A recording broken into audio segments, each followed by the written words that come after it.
Si votre ado décroche dès qu'il scrolle sur TikTok, cette vidéo est faite pour vous. Dans cette vidéo, on vous parle de dopamine, comment injecter la même dose que procure le plaisir de scroller aux adolescents, mais pour faire leurs devoirs. Car oui, c'est possible, grâce à des techniques validées par les neurosciences. On sait que les ados passent en moyenne plus de 3 heures par jour sur les réseaux sociaux.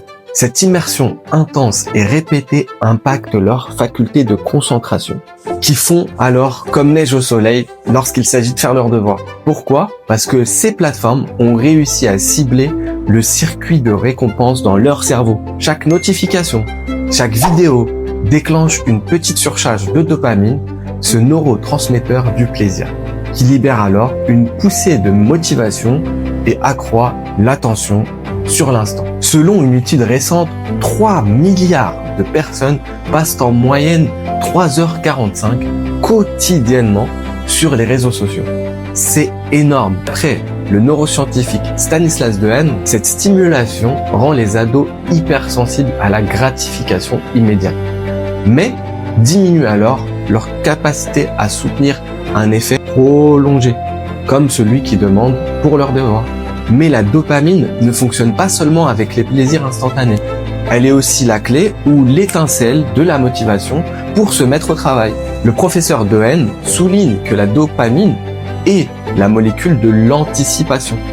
Quand on sait qu'un effort est récompensé, notre cerveau s'active plus facilement, se prépare à l'apprentissage, et c'est ce qui explique pourquoi certains élèves sont naturellement curieux et motivés. Mais alors, comment peut-on mettre la même dose de dopamine dans les devoirs ? L'équation est assez simple.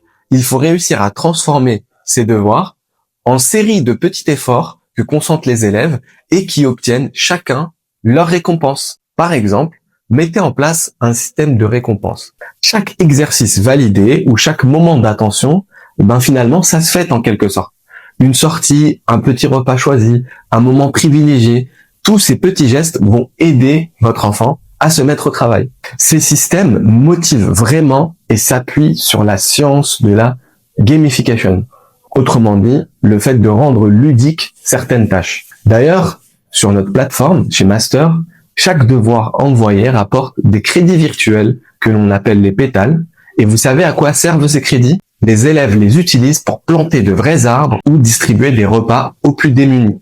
L'occasion de transformer l'effort scolaire en impact concret, solidaire et positif. Le deuxième booster, ce sont les exercices hyper personnalisés, selon les centres d'intérêt ou les passions de l'élève. Le foot, le manga, la cuisine, pour que l'apprentissage soit en quelque sorte une partie de plaisir.